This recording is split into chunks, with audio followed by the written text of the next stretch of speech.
नमस्कार, आप देख रहे हैं हिंदी खबर में हूं आपके साथ अमित शर्मा। मुख्यमंत्री योगी आदित्यनाथ के नेतृत्व में उत्तर प्रदेश में जनजातीय समाज के जीवन में बड़ा बदलाव आया है। योगी सरकार ने थारू, बुक्सा सहित 11 लाख से अधिक जनजातीय लोगों को मुख्य धारा में लाकर उनके सम्मान और अधिकारों की पुनर्स्थापना की है।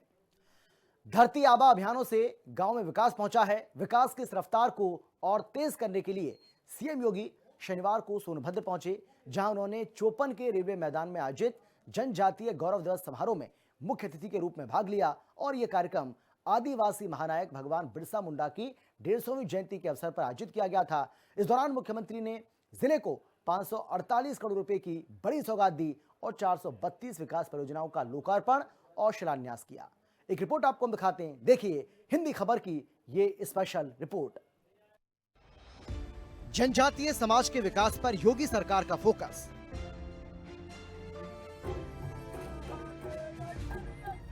बिरसा मुंडा की जयंती पर सीएम योगी पहुंचे सोनभद्र। 548 करोड़ की विकास परियोजनाओं का किया लोकार्पण। भारत की सभ्यता सहस्त्राब्दियों से वसुधैव कुटुंबकम की भावना में रची बसी है। इस भूमि का वैभव केवल उसके साम्राज्य या फिर राजवंशों में नहीं, बल्कि उन जन समुदाय में निहित है जिन्होंने प्रकृति, परिश्रम और आस्था के संतुलन से जीवन का आदर्श रचा। जनजातीय समाज इस भारतीय आत्मा का सबसे प्राचीन और प्रखर स्वरूप है, जिसके जीवन में धरती माता की वंदना और स्वाभिमान की साधना एक साथ बहती है। इन्हीं जनजातीय आत्माओं में एक तेजस्वी नक्षत्र है, धरती आबा बिरसा मुंडा, जिन्होंने भारतीय वनवासी चेतना को नव प्राण दिए। बिरसा मुंडा की 150वीं जयंती पर उत्तर प्रदेश के मुख्यमंत्री योगी आदित्यनाथ सोनभद्र पहुंचे और 500 करोड़ से ज्यादा की विकास परियोजनाओं की बड़ी सौगात दी।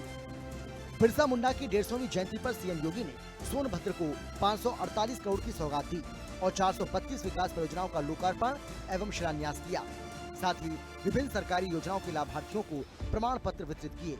मिशन शक्ति के अंतर्गत तैनात महिला पुलिसकर्मियों को 25 स्कूटी प्रदान की और सोनभद्र के पर्यटन पर आधारित एक विशेष पुस्तिका का विमोचन भी किया।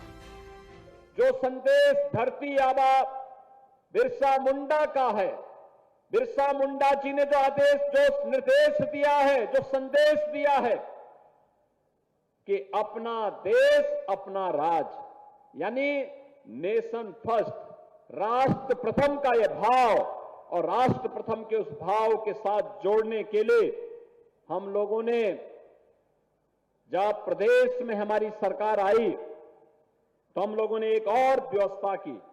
सोनभद्र में वन औषधियों का भंडार है और इको टूरिज्म की दृष्टि से इसे विकसित करने के साथ ही यहां पे जनजातीय युवाओं को टूरिस्ट गाइड के रूप में प्रशिक्षण देने का कार्य और जनजातीय समाज के परंपरागत और अनुभवी वैद्यों, औषधि तथा जड़ी बूटी विशेषज्ञों को प्रोत्साहित कर यहां के स्थानीय उत्पाद को प्रचारित प्रसारित करने और वन औषधियों का संग्रह करने की स्वतंत्रता भी जनजातीय समुदाय को दिया, जो वे अतिरिक्त आमदनी इसके माध्यम से कर सके। ये आयोजन न केवल जिले के जनजातीय समाज के गौरव को समर्पित रहा, बल्कि सोनभद्र को पूर्वांचल की सबसे महत्वपूर्ण विकास इकाइयों में परिवर्तित करने की दिशा में एक बड़े कदम के रूप में देखा जा रहा है।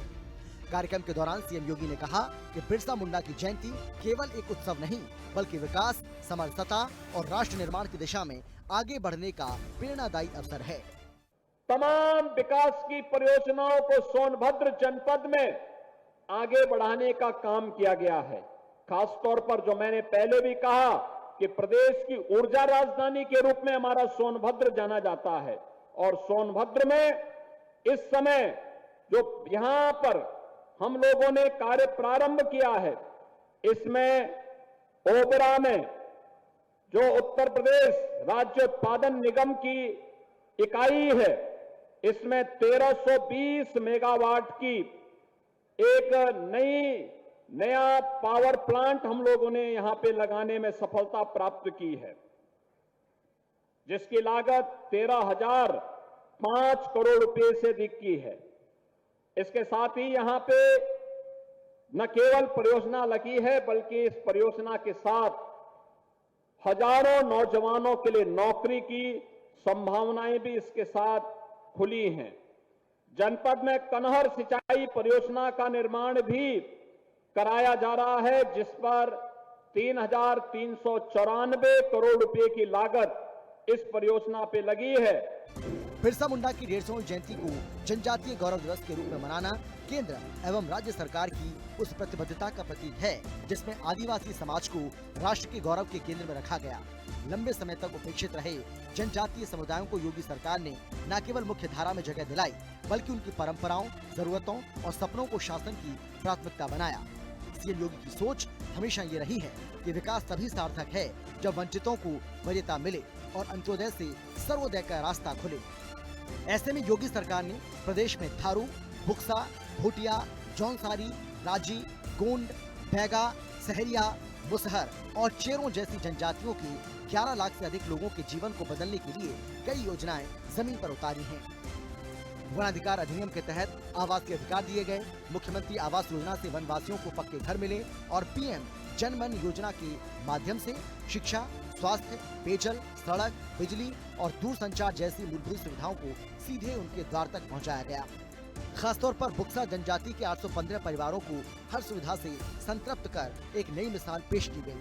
कार्यक्रम में मुख्यमंत्री ने कहा कि जनजातीय समाज ने देश के जंगलों, संस्कृति, परंपराओं और सम्मान की रक्षा के लिए सदियों तक संघर्ष किया। सोनभद्र जैसे वनांचल क्षेत्रों में हम इस गौरव को सहेजते हुए विकास का नया मॉडल स्थापित कर रहे हैं। उत्तर प्रदेश के 517 गांवों में जो जनजातीय बाहुल्य गांव हैं, उन गांवों में बुनियादी सुविधाओं के साथ साथ उनके समग्र विकास के लिए डबल इंजन की सरकार कार्य कर रही है।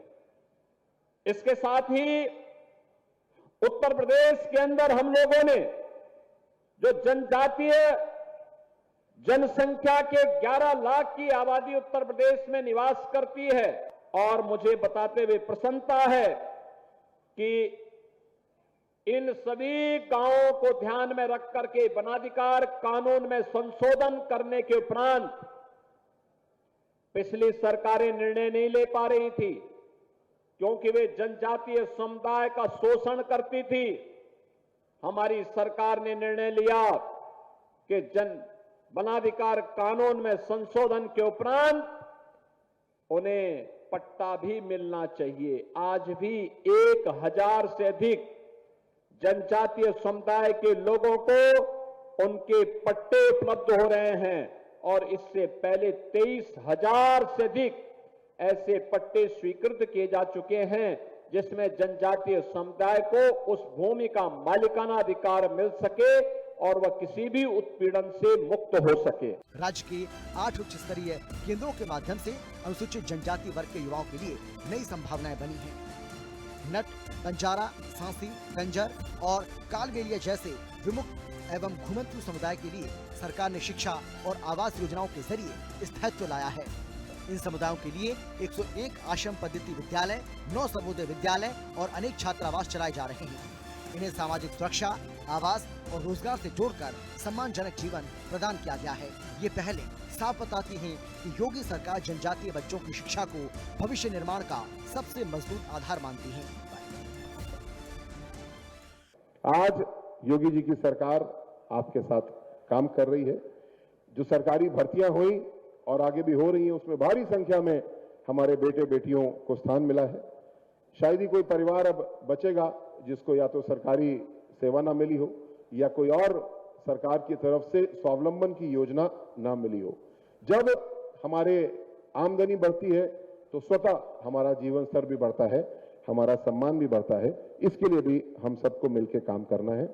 भविष्य के लिए मैं अनुरोध करना चाहूंगा कि हमको यह भी ध्यान देना है कि भगवान बिरसा मुंडा जी ने जो बातें कही थी, उसके साथ साथ उन्होंने हर प्रकार के नशे से भी दूर रहने के लिए हम लोग को संकल्प दिलाया था, रास्ता दिखाया था। हमको अपने अंदर व्यक्तिगत या सामूहिक अगर कोई कुरीति है उसको भी दूर करने के लिए काम करना है। और मुझे विश्वास है कि विकसित भारत की जो यात्रा है उसमें सबसे आगे हमारे आदिवासी अनुसूचित जनजाति के भाई बहन चल रहे होंगे और रास्ता दिखा रहे होंगे।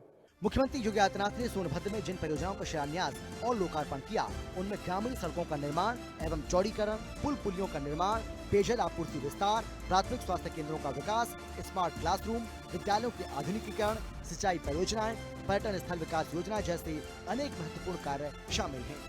इन परियोजनाओं के पूरा होने से सोनभद्र के दूरस्थ और आदिवासी बहुल क्षेत्रों में कनेक्टिविटी बढ़ेगी, रोजगार के अवसर मिलेंगे और सामाजिक आर्थिक ढांचा मजबूत होगा। कार्यक्रम में बड़ी संख्या में विभिन्न सरकारी योजनाओं के लाभार्थी उपस्थित रहे। मुख्यमंत्री ने उन्हें पीएम आवास योजना, आयुष्मान भारत, मुख्यमंत्री कन्या सुमंगला, वृद्धावस्था पेंशन, छात्रवृत्ति योजना, पीएम स्वनिधि, उज्ज्वला योजना के प्रमाण पत्र दिए गए। सीएम योगी ने कहा कि सरकार का उद्देश्य है कि कोई भी पात्र नागरिक योजनाओं के लाभ से वंचित न रह पाए। उन्होंने कहा कि सत्य और पारदर्शिता के साथ विकास तभी पकड़ता है जब लाभ सीधे जनता तक पहुँचे। सोनभद्र जनपद के जितने भी विकास खंड हैं, उन सभी विकास खंडों में कस्तूरबा गांधी बालिका आवासीय विद्यालय भी संचालित हो रहे हैं। याद करिए, इसको हमने 8वीं से 12वीं तक भी कर दिया, यानी 6 से 8 तक ही नहीं, अब 6ठी से लेके 12वीं तक एक ही कैंपस में बालिका को अध्ययन करने रहने की व्यवस्था वहां पर प्रदेश सरकार उपलब्ध करवा रही है। और जैसा कि यहां पे समाज कल्याण मंत्री कह रहे थे कि अभ्युदय कोचिंग के माध्यम से थोड़ा भी उनके अच्छा प्लेटफॉर्म प्राप्त हुआ तो जनजातीय बच्चे नीट की परीक्षा को भी क्वालिफाई किए हैं और आईआईटी जेई की परीक्षा को भी क्वालिफाई करके उसमें उनको भी एडमिशन की सुविधा प्राप्त हुई है। इसके साथ ही अटल आवासीय विद्यालय सोनभद्र में यहां पे बीओसी बोर्ड से जुड़े हुए श्रमिक और जो बच्चे अपने लीगल अभिभावक को खो चुके हैं, उन बच्चों के लिए अटल आवासीय विद्यालय का संचालन भी यहाँ पर किया जा रहा है। सोनभद्र में ये कार्यक्रम केवल एक सरकारी आयोजन नहीं, बल्कि विकास के नए युग की आधारशिला साबित हुआ।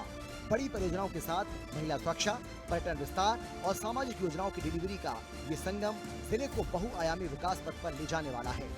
प्रदेश में महिलाओं की सुरक्षा को सर्वोच्च प्राथमिकता बताते हुए मुख्यमंत्री ने मिशन शक्ति के तहत सोनभद्र की महिला पुलिसकर्मियों को 25 स्कूटी प्रदान की। इन स्कूटी के माध्यम से महिला सुरक्षा पेट्रोलिंग, स्कूल कॉलेजों में एंटी टीजिंग अभियान, महिला हेल्प डेस्क संचालन, त्वरित प्रतिक्रिया प्रणाली और अधिक मजबूत होगी। मुख्यमंत्री ने कहा कि महिला सुरक्षा और सम्मान की गारंटी देना सरकार की सबसे पहली जिम्मेदारी है। प्रदेश सरकार ने भारत सरकार के साथ मिलकर के एक व्यवस्था बनाई है। उत्तर प्रदेश के अंदर जनजातीय समुदाय के अंतर्गत जितनी भी जनजातियां हैं, उन सभी को सभी प्रकार की योजनाओं से आच्छादित करने का, मुसहर हो, चेरो हो, गोड़ हो, बुक्सा हो, सहरिया हो, थारू हो, ये जितने भी जनजातियां हैं, इन सभी को, सभी के पास जमीन का पट्टा हो, सबके पास अपना आवास हो, सबके पास राशन कार्ड की सुविधा हो, सबके पास आयुष्मान का कार्ड हो, सबके पास घर में शौचालय हो, जो पात्रता की श्रेणी में आते हैं उनको वृद्धावस्था पेंशन या निराश्रित महिला पेंशन का लाभ प्राप्त हो, उनके बच्चे स्कूल पढ़ सकें, इसके लिए आंगनबाड़ी और स्कूल की व्यवस्था के साथ ही ये सभी प्रकार की योजनाओं के साथ ही उन्हें किसान प्रधानमंत्री किसान सम्मान निधि, प्रधानमंत्री आवास योजना, प्रधानमंत्री कृषक दुर्घटना बीमा योजना और अन्य सभी प्रकार की योजनाओं के साथ उन्हें आच्छादित करने का कार्य भी किया जा रहा है। अपने प्राकृतिक सौंदर्य, घने वनों, झरनों और ऐतिहासिक स्थलों के लिए प्रसिद्ध है सोनभद्र पर आधारित एक विशेष पर्यटन पुस्तिका का भी मुख्यमंत्री ने विमोचन किया। ये पुस्तिका जिले के रिहंद बांध, सून घाटी, मुर्धवा झील, चुर्क क्षेत्र, विजयगढ़ किला, सून झरना, अगोरी किला, वन्य जीव और प्राकृतिक विरासत जैसे प्रमुख पर्यटन स्थलों को व्यापक रूप से प्रस्तुत करती है। इससे जिले में पर्यटन को बढ़ावा, स्थानीय रोजगार में वृद्धि और आर्थिक गतिविधियों में तेजी आने की उम्मीद है। स्पेशल रिपोर्ट, हिंदी खबर।